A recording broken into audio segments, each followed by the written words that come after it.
Olá pessoal, seguindo um pouco dessa nossa playlist, né, sobre um pouco sobre cartografia, eu vou falar para vocês sobre as superfícies, tá bom? Então as superfícies que a gente precisa entender, além do sistema de coordenadas, para quem acompanhou os vídeos anteriores, é muito importante. Porque você vai poder distinguir uma seguinte informação, o datum, qual é o datum que você está usando, qual é a superfície de referência que você está usando no seu projeto. Então vamos entender a seguinte informação. Eu vou botar uma figura para vocês e vou explicar para vocês com calma para que vocês possam entender e aí a gente vai para um pouquinho sobre o datum, tá bom? Então vou botar a figura, observem aí. Bom, figura colocada para vocês, a gente tem a seguinte informação. Nós temos três linhas, tá, principais. Então nós temos uma linha aí que vocês vão conhecer como superfície física ou superfície topográfica, elipsoide e geóide, tá?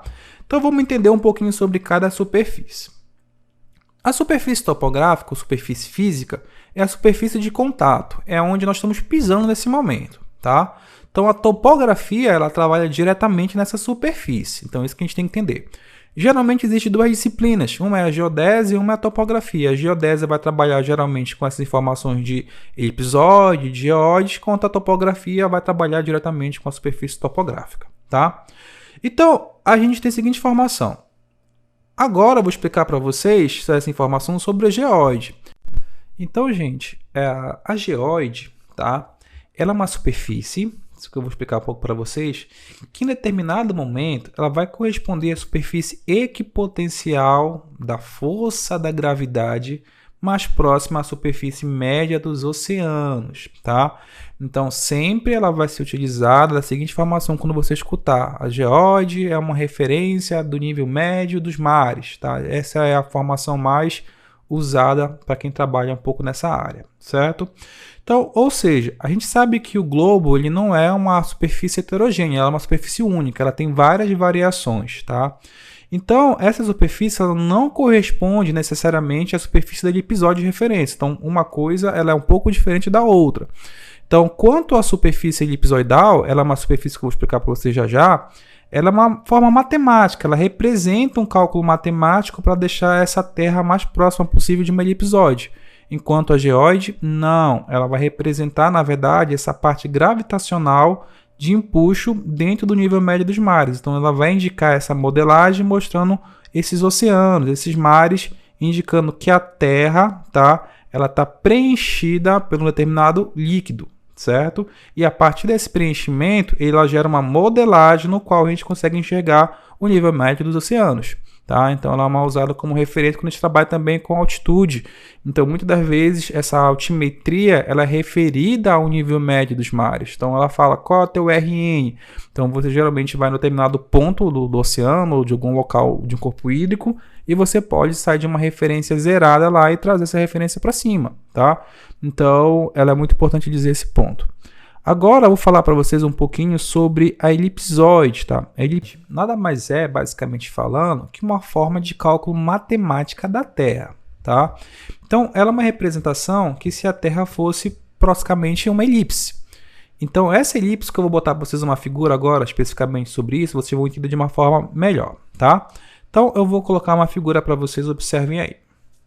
Então, vocês estão vendo essa figura aí, a gente vai ter a seguinte informação, a gente vai ter uma geóide, tá? Então, vocês estão vendo toda essa parte irregular, né? E vocês estão vendo também do outro lado a mesma geóide.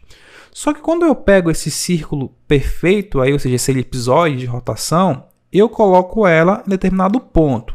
Se eu colocar essa forma no centro, eu estou falando que esse é um dato geocêntrico. Então, ou seja, a gente vai ter dados geocêntricos e dados não geocêntricos, tá? Então isso quer dizer que quando, por exemplo, observem essa região mapeada, quando a elipsoide, ela particularmente fica perfeita na superfície física ou topográfica, também na geóide, ela representa o mais próximo possível da realidade topográfica daquele determinado local. Então, quando a gente trabalha com serviços, a gente sempre vai escolher esse datum para o nosso trabalho. Então, a gente precisa entender da seguinte forma. O nosso datum do Brasil é o datum chamado SIRGAS 2000. Ele é um sistema de referência geocêntrico para as Américas, ou seja, ele representa melhor, tá, a superfície topográfica do Brasil. Então o Brasil utilizava alguns anos atrás, eu acho que em 2013 para baixo, tá? O SAD 69, que ele representava muito bem as Américas. Mas chegamos à conclusão que o mais adequado utilizar para serviço de topografia, tá, e de geodésia é o datum chamado SIRGAS 2000. Então, todos os projetinhos que vocês forem fazendo, vocês vão sempre trabalhar em SIRGAS 2000. Mas vocês podem também trabalhar com o datum geocêntrico conhecido como WGS84. Ele já representa melhor, tá? Vou colocar para vocês um pouco nessa segunda figura, o globo como um todo. Então, a maioria das regiões suportam o WGS84, tanto que o próprio datum universal, o datum do Google Earth, tá, que você utiliza bastante, ele é o datum WGS84. Então, o que acontece se você coletar num datum diferente? Então, ou seja, vamos chegar à conclusão da seguinte informação, voltando aqui para o vídeo para vocês. A gente vai ter vários datums, várias elipses, várias formas de representar a Terra diferentes.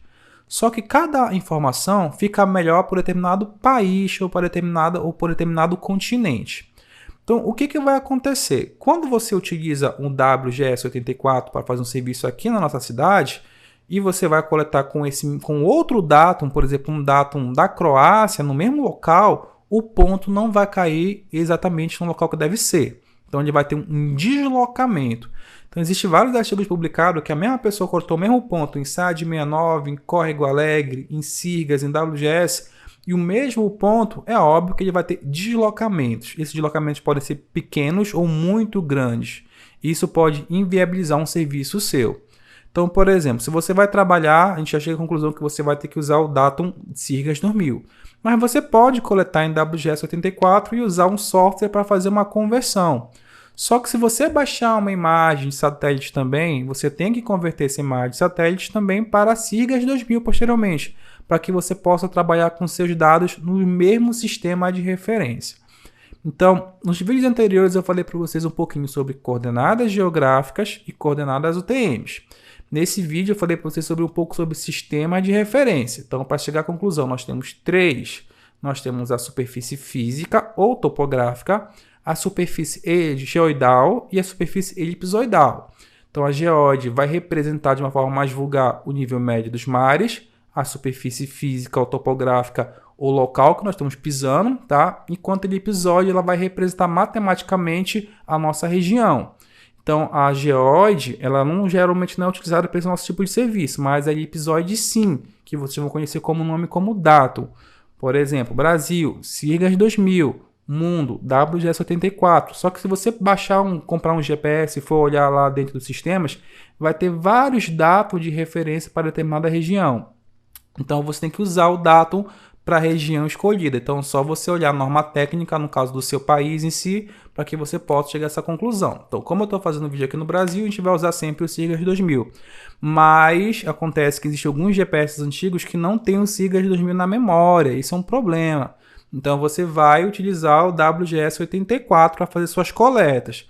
Quando você for fazer os projetos, os processamentos, você pode usar um software e nesse software você vai fazer o quê? Você vai converter esse sistema de coordenadas, sistema de projeção WGS para um sistema SIRGAS 2000, ou você também pode fazer o vice-versa, para que você possa trabalhar sempre corretamente. Tá bom, gente? Então, nesse terceiro vídeo eu agradeço vocês. Se vocês gostaram desse vídeo aqui, tá? Dessa dica também, vocês curtam aqui nosso trabalho um pouquinho também, tá? Para quem tá vendo esse vídeo no YouTube, vocês se puderem também se inscrevam no nosso canal para ajudar a gente a fazer mais vídeos aí, tá bom, gente?